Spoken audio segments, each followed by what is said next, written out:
Hi friends, welcome to our channel.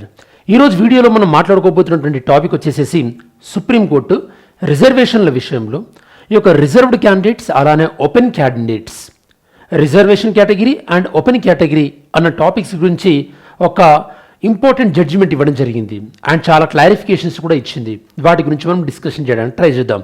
యాక్చువల్గా supreme court చెప్పిన విషయం ఏంటంటే, ఒక క్యాండిడేట్ తనకి ఓపెన్ కేటగిరీ కన్నా కట్ ఆఫ్ అంటే ఓపెన్ కేటగిరీ కట్ ఆఫ్ కన్నా మార్క్స్ ఎక్కువ వచ్చి తన రిజర్వేషన్ కేటగిరీ కన్నా మార్క్స్ తక్కువ వచ్చాయి అనుకోండి, అప్పుడు అతను ఓపెన్ కేటగిరీలో ఖచ్చితంగా కన్సిడర్ చేయాలి అన్నారు. అసలు అలాంటి పాసిబిలిటీ ఇలా జరుగుద్ది అండ్ ఇది అసలు ఈ పర్టికులర్ జడ్జిమెంట్లో సుప్రీంకోర్టు ఇచ్చినటువంటి అబ్జర్వేషన్స్ ఏంటి అన్న డీటెయిల్స్లోకి వెళ్ళే కన్నా ముందు అసలు ఈ పర్టికులర్ వీడియోలో మనం డిస్కస్ చేయబోయేటటువంటి మెయిన్ కాన్సెప్ట్స్ ఏంటో ఒకసారి నేను మీకు చెప్తాను. ఓకే, సో ఇందులో first of all open category అనేది ఒక కోటా కాదు, అంటే ఇది పర్టికులర్ డెడికేటెడ్గా కొంతమంది గ్రూప్ ఆఫ్ పీపుల్ కానీ కాదు అని చెప్పేసి సుప్రీంకోర్టు చెప్పింది. ఇక్కడ బాగా గుర్తుపెట్టుకోండి, social status versus merit. Okay, reserved category అనేది సోషల్ స్టేటస్కి సంబంధించింది, అదే మనకి ఓపెన్ కేటగిరీ అనేది మెరిట్కి సంబంధించింది. అంటే నువ్వు ఒక పర్టిక్యులర్ సోషల్ కేటగిరీకి చెందిన వాడివి కాబట్టి నువ్వు ఖచ్చితంగా రిజర్వ్డ్ కేటగిరీలోనే ఈ యొక్క నిన్ను జాబ్లోకి తీసుకోవాలని లేదు. ఫర్ ఎగ్జాంపుల్, ఇప్పుడు మీది ఎస్టీ అనుకోండి, మీరు ఎస్టీ అయినంత మాత్రాన మిమ్మల్ని ఎస్టీ కేటగిరీలోనే రిక్రూట్మెంట్లోకి తీసుకోవాలని లేదనమాట. ఓకే, ఎందుకంటే ఎస్టీ కేటగిరీలోకి తీసుకునే జాబ్స్ ఎస్టీ కేటగిరీ ఉంటాయి అండ్ ఓపెన్ కేటగిరీ అనేది మెరిట్ ప్రకారం తీసుకోవడం జరుగుతుంది, ఇర్రెస్పెక్టివ్ ఆఫ్ దేర్ క్యాస్ట్, అంటే వాళ్ళు ఏ క్యాస్ట్ అయినప్పటికీ అని చెప్పేసి సుప్రీంకోర్టు చెప్పిందనమాట. ఓకే, సరే, రిక్రూట్మెంట్లో అసలు ఈ పర్టికులర్ కేసుకు సంబంధించి మెయిన్ ఇష్యూ ఏంటి అండ్ ఇది రాజస్థాన్కి సంబంధించింది కాబట్టి రాజస్థాన్ హైకోర్టు ఏదైతే జడ్జిమెంట్ ఇచ్చిందో అదే జడ్జిమెంట్ని సుప్రీంకోర్టు సపోర్ట్ చేయడం జరిగింది. ఇక్కడ సుప్రీంకోర్టు ముందున్నటువంటి ఇంపార్టెంట్ ఇష్యూస్ ఏముండే అండ్ సుప్రీంకోర్టు అనేది ఎస్టోపెల్ అనే కాన్సెప్ట్, ఎస్టోపెల్ అంటే ఏందో చెప్తాను. దాంతోపాటు ఓపెన్ కేటగిరీ అనేది ఒక కోటానా కాదా, ఇలాంటి వాటిపైన సుప్రీంకోర్టు క్లారిటీ ఇచ్చింది. ఇది జనరల్గా జిఎస్ పేపర్ 2 పాలిటీ అండ్ గవర్నెన్స్కి సంబంధించినటువంటి టాపిక్. సరే, మనకి ఈ పర్టికులర్ కాన్సెప్ట్లోకి వెళ్ళినట్టయితే కనుక జాగ్రత్తగా వినండి. Okay, so first of all issue ఏంటంటే, ఓకే, ఇష్యూ ఏం జరిగిందంటే సింపుల్, మనకి ఓకే ఒక ఎగ్జామ్ తీసుకుందాం. ఓకే, ఒక ఎగ్జామ్లో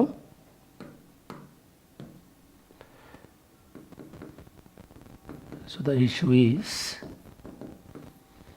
in a particular exam open cut off. Okay, open cut off అనేది 90 మార్క్స్ అనుకోండి. Okay, and SC cut off వచ్చేసేసి 95 మార్క్స్ ఉన్నాయనుకోండి. ఓకే, ఇప్పుడు ఒక క్యాండిడేట్కి 92 మార్క్స్ వచ్చాయి. ఇక్కడ ఏం చేశారంటే, ఇతనికి 92 మార్క్స్ వచ్చినప్పటికి కూడా ఇతన్ని రిజెక్ట్ చేశారన్నమాట. రీజన్ నేను చెప్తున్నాను ఎందుకు రిజెక్ట్ చేశారు, ఎందుకంటే ఇతన్ని ఎస్సీ కదా, షెడ్యూల్డ్ క్యాస్ట్ క్యాండిడేట్ కదా. ఓకే, మరి షెడ్యూల్డ్ క్యాస్ట్ క్యాండిడేట్ తను అప్లై చేశాడు కాబట్టి తన కేటగిరీలో కట్ ఆఫ్ 95 మార్క్స్ ఉన్నాయి కదా, కాబట్టి 92 మార్క్స్ అనేది 95 మార్క్స్ కన్నా తక్కువే కదా, కాబట్టి రిజెక్ట్ చేసినామన్నారు. ఓకే, ఇది మొత్తం ఈ ఇష్యూకి సంబంధించి ఈ ఇష్యూ. ఓకే, కాకపోతే ఇక్కడ వెరీ కామన్ సెన్స్ ఏంటంటే 92 మార్క్స్ అనేది జనరల్ కట్ ఆఫ్ కన్నా 90 మార్క్స్ కన్నా ఎక్కువనే కదా, అట్లాంటప్పుడు ఇతనికి ఓకే 92 మార్క్స్ అనేది 90 మార్క్స్ కన్నా ఎక్కువే కదా, కాబట్టి ఆబ్వియస్లీ ఇతను క్వాలిఫై అవ్వాలి కదా. ఓకే, ఇది లాజిక్. సో దీన్ని కోర్టులో ఛాలెంజ్ చేయడం జరిగింది. రాజస్థాన్ కోర్టు ఏం చెప్పిందంటే, ఎప్పుడైనా సరే సో ఫస్ట్ ఆఫ్ ఆల్ ఒక ఎగ్జామ్ కండక్ట్ చేసినప్పుడు, ఓకే, ఒక ఎగ్జామ్లో మనకి యొక్క స్క్రీనింగ్ స్టేజ్ ఉంటుంది, స్క్రీనింగ్ దాంతోపాటు merit. Okay, so merit 2 stages ఉంటాయి. ఓకే, స్క్రీనింగ్ అంటే మనకి ప్రిలిమ్స్. స్క్రీనింగ్ స్టేజ్లో ఓన్లీ మనకి సో ప్రతి రిజర్వేషన్ కేటగిరీలో నుంచి అంటే ప్రతి జాబ్కి ×5 ×10 అంటే ఫర్ ఎగ్జాంపుల్ ఒక జాబ్కి ×5 ×10 తీసుకుంటాం కాబట్టి ఇక్కడ రిజర్వేషన్ రూల్ ఫాలో అవ్వినా అవ్వకపోయినా ఓకే ఇక్కడ మాత్రం అంటే ఎక్కడైతే మెరిట్ స్టార్ట్ అవుతుందో, అంటే యూపీఎస్సీ అయితే కనుక mains and interview, and TGPSC అయితే కనుక మెయిన్స్, మనకి మెరిట్ ఎక్కడైతే మనకు కౌంట్ అవుతుందో అక్కడ రూల్ ఆఫ్ రిజర్వేషన్ ఫాలో అవ్వాల్సి ఉంటుంది అని చెప్పారన్నమాట. Rule of reservation must follow. ఎందుకంటే ఇక్కడ రూల్ ఆఫ్ రిజర్వేషన్ ఫాలో అవ్వకపోతే అసలు కంప్లీట్గా వాళ్ళ జాబ్లు వచ్చే అవకాశం లేదు కదా, ఇదొక విషయం. అలానే ఇంకా కోర్టు ఏం చెప్పిందంటే, ఎప్పుడైనా సరే ఈ యొక్క మెరిట్ స్టేజ్లో first of all after exam, okay, exam conduct చేసిన తర్వాత ఈ కన్ఫ్యూజన్స్ ఏం రావద్దు అంటే కనుక after exam first of all general list అనేది ప్రిపేర్ చేయాలి. Okay, general merit list. ఇప్పుడు ఒకవేళ జనరల్ మెరిట్ లిస్ట్ ప్రిపేర్ చేస్తే అప్పుడు ఈ యొక్క జనరల్లో ఎవరెవరైతే ఉన్నారో, అంటే ఎవరైతే ఈ యొక్క జనరల్ కేటగిరీలో ఫర్ ఎగ్జాంపుల్ ఒక 50 జాబ్స్ ఉన్నాయనుకోండి, టాప్ 50లో ఎవరు ఉంటారో వాళ్ళు రిక్రూట్ అయిపోతారు. ఆ టాప్ 50లో ఎస్సీ ఉండొచ్చు, ఎస్టీ ఉండొచ్చు, ఓబీసీ ఉండొచ్చు, జనరల్ ఉండొచ్చు, ఎవరైనా ఉండొచ్చు. దీని తర్వాత నెక్స్ట్ స్టేజ్లో రిజర్వేషన్ లిస్ట్ ప్రిపేర్ చేయండి అంటున్నారు. రిజర్వేషన్ లిస్ట్ ప్రిపేర్ చేయండి, ఇది చేయాల్సినటువంటి కండిషన్ అన్నారు. ఎందుకంటే దీనివల్ల ఏమవుతుంది, దీనివల్ల ఫర్ ఎగ్జాంపుల్ దీనివల్ల ఏమవుతుందో చెప్తాను, మీకు ఎగ్జాంపుల్ ఇస్తాను.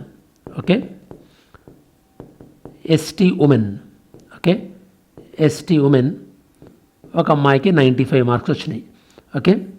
ఇంకో అమ్మాయికి 93 మార్క్స్ వచ్చాయి అనుకోండి, ఇంకో అమ్మాయికి 91 మార్క్స్ అండ్ ఇంకో అమ్మాయికి 90 మార్క్స్ ఇట్లా వచ్చినాయి అనుకోండి.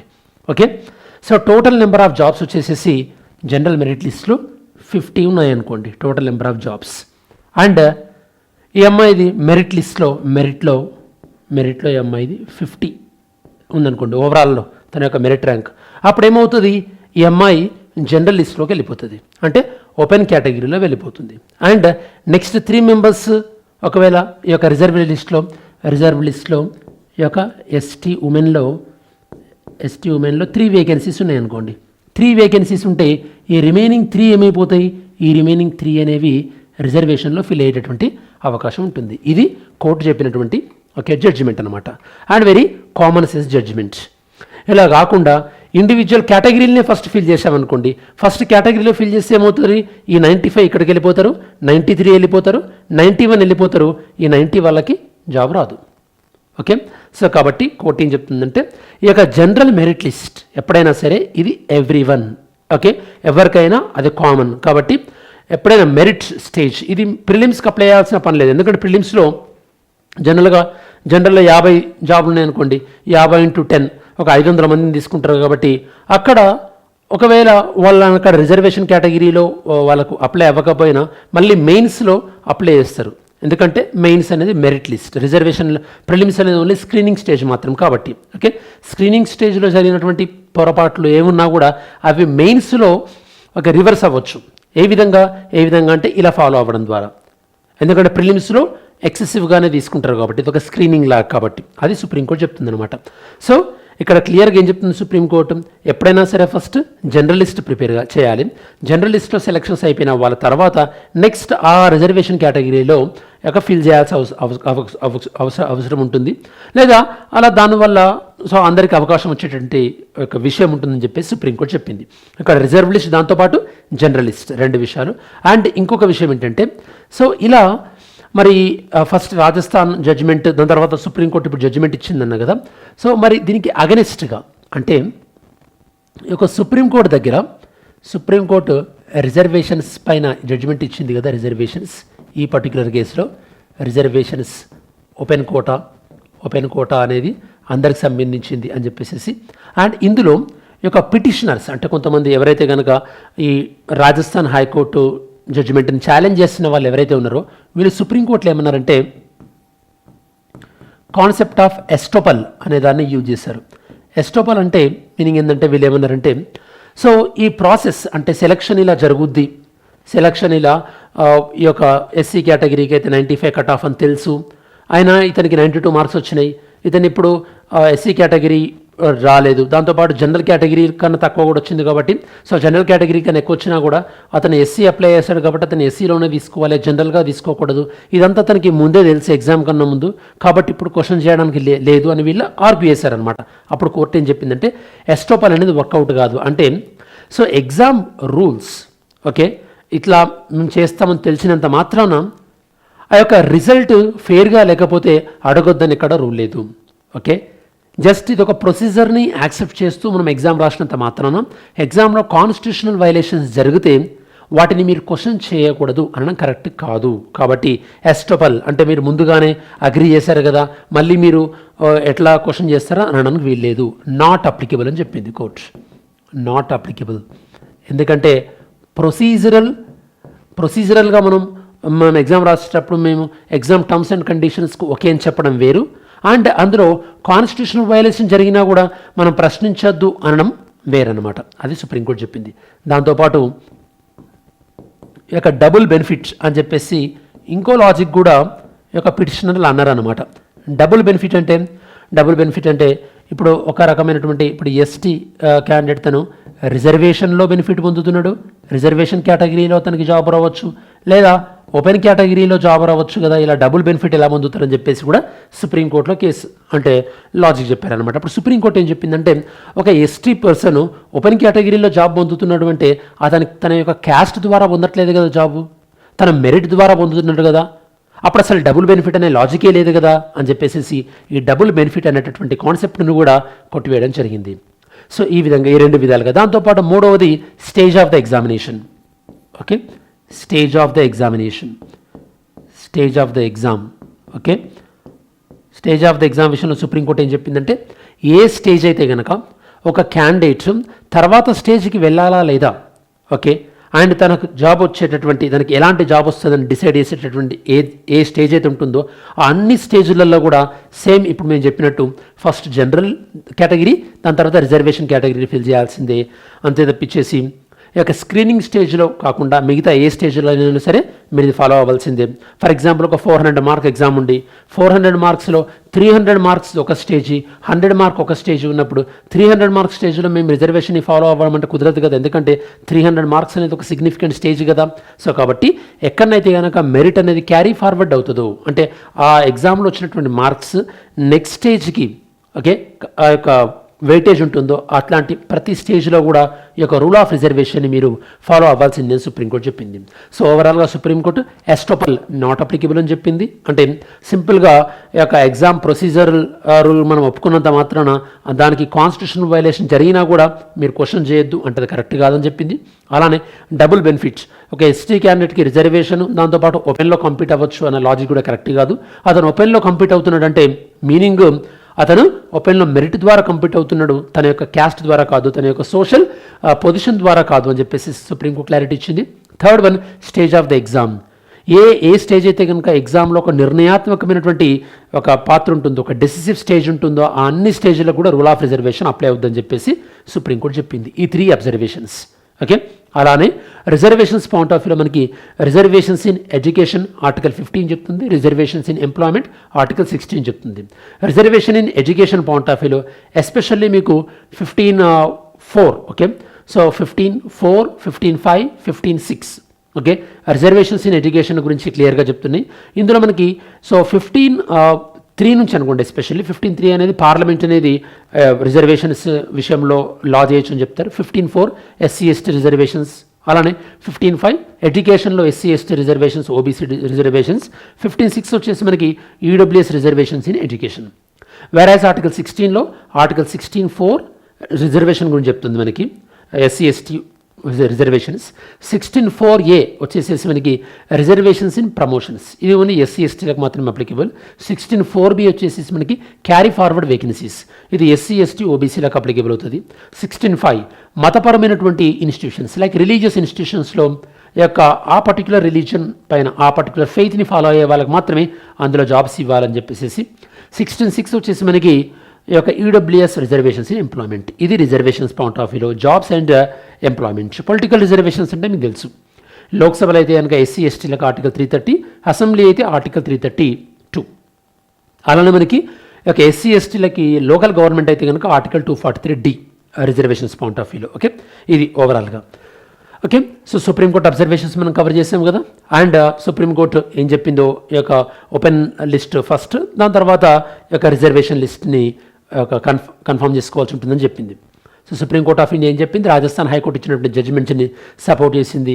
ఓపెన్ కేటగిరీ అనేది ఇది ఒక ఎక్స్క్లూజివ్గా ఓపెన్ కేటగిరీ వాళ్ళకి సంబంధించింది, అంటే నాన్ ఎస్సీ ఎస్టీ ఓబీసీలకని కాదు, ఇది ఎవరికైనా సంబంధించింది ఓపెన్ కేటగిరీ అనేది. సో ఈవెన్ రిజర్వ్డ్ కేటగిరీస్ అంటే ఆల్రెడీ రిజర్వేషన్ బెనిఫిట్ ఉన్న వాళ్ళు కూడా, అంటే ఆ కేటగిరీకి చెందిన వాళ్ళు కూడా ఓపెన్ కేటగిరీలో కంప్లీట్ అవ్వచ్చు. ఎందుకంటే ఓపెన్ కేటగిరీ అనేది కంప్లీట్గా ప్యూర్లీ అండ్ మెరిట్. కాబట్టి అట్లాంటి మెరిట్కి ఉద్దేశించబడినటువంటి ఓపెన్ కేటగిరీని కొంతమందిని డిలే చేయడం అనేది ఆర్టికల్ 16ని వైలేట్ చేసినట్టేనే. ఎప్పుడైనా గుర్తుపెట్టుకోండి, నేను మీకు ఆర్టికల్ 15లో క్లాస్ 1, 2, 3, 4, 5 అని చెప్పాను. ఆర్టికల్ 16లో క్లాస్ 1, 2, 3, 4, 5 అని చెప్పాను. ఎప్పుడైనా సరే ఈ యొక్క ఆర్టికల్ 16 ఇంపార్టెంటా లేదా ఆర్టికల్ 16(5) ఇంపార్టెంటా అని ఎప్పుడైనా లాజిక్ వచ్చినప్పుడు ఆర్టికల్ 16 ఇంపార్టెంట్ అని చెప్పాలన్నమాట. ఎందుకంటే క్లాజ్ ఎప్పుడూ కూడా మెయిన్ ఆర్టికల్ని ఓవర్ రైడ్ చేయదు. ఓకే, ఎప్పుడైనా క్లాజులు అనేవి మెయిన్ ఆర్టికల్కి లోబడే ఉంటాయి అన్నమాట. ఓకే, లాజిక్ అర్థమైంది కదా. ఇప్పుడు article 16 equality of opportunity in public employment. Article 16(6) ఉందనుకోండి, ఈడబ్ల్యూఎస్ రిజర్వేషన్ పబ్లిక్ ఎంప్లాయ్మెంట్. అంటే 16కి 16 క్లాస్ 6కి మధ్యలో కాన్ఫ్లిక్ట్ వచ్చినప్పుడు ఎప్పుడైనా సరే 16 ఓవర్ రైడ్ అవుతుంది 16(6) పైన, ఇలా ఉంటుందన్నమాట. ఓకే, సరే, ఆర్టికల్ 16 క్లాస్ 1, ఆర్టికల్ 16 క్లాస్ 4 ఇవి మనం డిస్కస్ చేసాం ఆల్రెడీ. అఫర్మేటివ్ యాక్షన్ అంటే సమాజంలో వెనుకబడిన వాళ్ళు ఎవరైతే ఉంటారో వాళ్ళ యొక్క గ్రోత్ కోసం అని చెప్పేసి, ఓకే, గవర్నమెంట్ తీసుకొచ్చినటువంటి కాన్సెప్టే ఈ యొక్క రిజర్వేషన్. దీన్ని మనం అఫర్మేటివ్ యాక్షన్ అంటాం. అండ్ రాజస్థాన్ హైకోర్టు అక్కడ వాళ్ళకు పెట్టినటువంటి ఎగ్జామ్స్, ఇది మనకు అవసరం లేదు, జస్ట్ నెంబరింగ్ కోసం ఇది. అక్కడ జనరల్ కట్ ఆఫ్ అనేది 196 ఉండే, కొన్ని కేటగిరీల కట్ ఆఫ్ ఏమో 220 మార్క్స్ ఉన్నాయి. కొంతమందికి వాళ్ళ జనరల్ కట్ ఆఫ్ కన్నా ఎక్కువ ఉండి కేటగిరీ కన్నా తక్కువ వచ్చిందని చెప్పేసి వాళ్ళని అలో చేయలేదు. దానివల్లనే ఈ కేసు అంతా కూడా జరిగింది. దీనికి సంబంధించి రాజస్థాన్ హైకోర్టు ఇచ్చినటువంటి దాన్ని సుప్రీంకోర్టు సపోర్ట్ చేసింది. సుప్రీంకోర్టు ముందు ఒక 3 ఇంపార్టెంట్ మనకి ఆర్గ్యుమెంట్ పుట్ ఫార్వర్డ్ చేశారు. క్యాండిడేట్స్ ఎగ్జామ్లో పార్టిసిపేట్ చేశారు కాబట్టి తర్వాత ఛాలెంజ్ చేయవచ్చా లేదంటే ఛాలెంజ్ చేయొచ్చు అని చెప్పింది. డబుల్ బెనిఫిట్ ఏం లేదు వాళ్ళకి. అలానే ఈ యొక్క ఎగ్జామ్ అనేది, అంటే ఈ యొక్క ప్రిన్సిపల్ అనేది యొక్క మెరిట్ స్టేజ్ ఎక్కడైతే ఉందో అన్ని స్టేజ్లలో రిజర్వేషన్ ఖచ్చితంగా మీరు ఫాలో అవ్వాలి అని చెప్పేసి, స్క్రీనింగ్ స్టేజ్లో ఫాలో అవ్వాల్సిన పని కూడా లేదు, ఎందుకంటే అది రివర్సిబుల్ కాబట్టి మళ్ళీ వాళ్ళు మెయిన్స్లో వాళ్ళకి ఛాన్స్ ఉంటుంది కాబట్టి. సో సుప్రీంకోర్టు ప్రొసీజర్ ఇల్లీగల్గా ఉన్నప్పుడు, అన్కాన్స్టిట్యూషనల్గా ఉన్నప్పుడు ఖచ్చితంగా మీరు క్వశ్చన్ చేయొచ్చు అని చెప్పేసి చెప్పింది.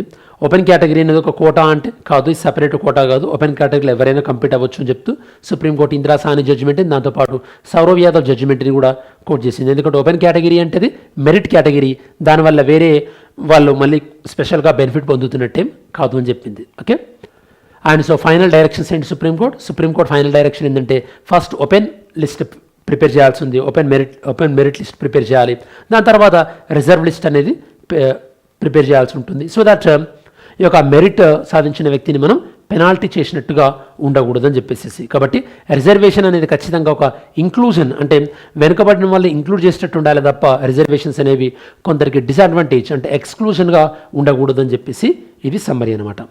సరే, మనం ఇప్పటివరకు డిస్కస్ చేసాం కదా కంటెంట్, దీనిపైన ఒక MCQ సాల్వ్ చేయడానికి ట్రై చేద్దాం. With reference to reservations in public employment consider the following statements. రిజర్వేషన్లకు సంబంధించి open category in public recruitment అనేది it is a quota meant exclusively for unreserved candidates. అంటే ఎవరికైతే కనుక రిజర్వేషన్స్ ఉండదో వాళ్ళ కోసం ఉండబడింది ఓపెన్ కేటగిరీ అంటున్నారు. సరే, second statement, reserve category candidate selected and merit without availing any relaxation. అంటే రిజర్వేషన్ క్యాండిడేట్ మెరిట్లో ఉంటే కనుక cannot be treated as having taken reservation benefit. Okay, reservation category అంటే SC ST క్యాండిడేట్ ఓపెన్లో జాబ్ వస్తే అతను reservation తీసుకున్నట్టే లెక్క అని అంటున్నారు. థర్డ్ వన్, ఆర్టికల్ 16 క్లాస్ 4 అనేది 16 క్లాస్ 1 కన్నా ఎక్కువ ఇంపార్టెన్స్ని కలిగి ఉంటుంది అంటున్నారు. మరి 3 స్టేట్మెంట్స్లలో ఎన్ని స్టేట్మెంట్స్ కరెక్ట్ ఆన్సర్ అయ్యారని ట్రై చేయండి. Mains question, merit based inclusion of reservation category candidates in open category అనేది, ఓకే, ఇది ఒక కాన్స్టిట్యూషనల్ రిక్వైర్మెంట్, ఇది రిజర్వేషన్ బెనిఫిట్ కాదు. సో ఈ సుప్రీంకోర్టు జడ్జిమెంట్ పబ్లిక్ రిక్రూట్మెంట్ విషయంలో ఇచ్చినటువంటి జడ్జిమెంట్ని మనం ఆలోచించి critically examine the relationship between the article 14, article 16 class 1 and article 16 class 4 of the Indian constitution. ఈ ఆర్టికల్స్ మధ్య ఉన్నటువంటి రిలేషన్ని ఎక్స్ప్లోర్ చేయడానికి ట్రై చేయండి. సరే, మన వీడియో చివరిలోకి వచ్చేసాము కాబట్టి ఈ వీడియోలో మెయిన్గా మనం డిస్కస్ చేసినటువంటి విషయాలు ఏంటంటే, సుప్రీంకోర్టు ఏదైనా రిజర్వేషన్స్ ఫాలో అయ్యేటప్పుడు ఫస్ట్ జనరల్ మెరిట్ లిస్ట్, దాని తర్వాత రిజర్వేషన్ లిస్ట్ని ప్రిపేర్ చేయమని చెప్పింది. అట్ ద సేమ్ టైం ఒక రిజర్వ్డ్ క్యాండిడేట్ అంటే ఒక రిజర్వేషన్కి కేటగిరీకి చెందిన క్యాండిడేట్ ఓపెన్ కేటగిరీలో జాబ్ వచ్చి రావడం వల్ల అతను డబుల్ బెనిఫిట్ ఎంజాయ్ చేసినట్టు కాదు. అలానే ఒక ఎగ్జామ్ యొక్క ప్రొసీజరల్ థింగ్స్ని ఫస్ట్ అగ్రి అవ్వడం వల్ల ఇట్ డజన్ మీన్ దట్ అందులో కాన్స్టిట్యూషనల్ వైలేషన్ ఉన్న వాటికి అగ్రి అవుతున్నామని మీనింగ్ కాదు. సో ఈ డీటెయిల్స్ అన్నిటి కూడా మనం డీటెయిల్గా డిస్కస్ చేయడం జరిగింది. ఐ హోప్ ఈ వీడియో మీ ప్రిపరేషన్ కానీ మీ అండర్స్టాండింగ్ కానీ హెల్ప్ అయిందనుకుంటున్నాను, మీకు వాల్యూ అడిషన్ అయిందనుకుంటున్నాను. అండ్ మీకు నిజంగానే వాల్యుయేషన్ లాగా అనిపిస్తే వీడియోని లైక్ చేయండి, సో దట్ మన కంటెంట్ ఎక్కువ మందికి రీచ్ అయ్యే అవకాశం ఉంటుంది. దాంతోపాటు మీరు ఏమైనా టాపిక్ సజెస్ట్ చేయాలన్నా కూడా సజెస్ట్ చేయండి. Definitely I try to make videos on those topics. Thanks for watching this video. Have a great day. జై హింద్.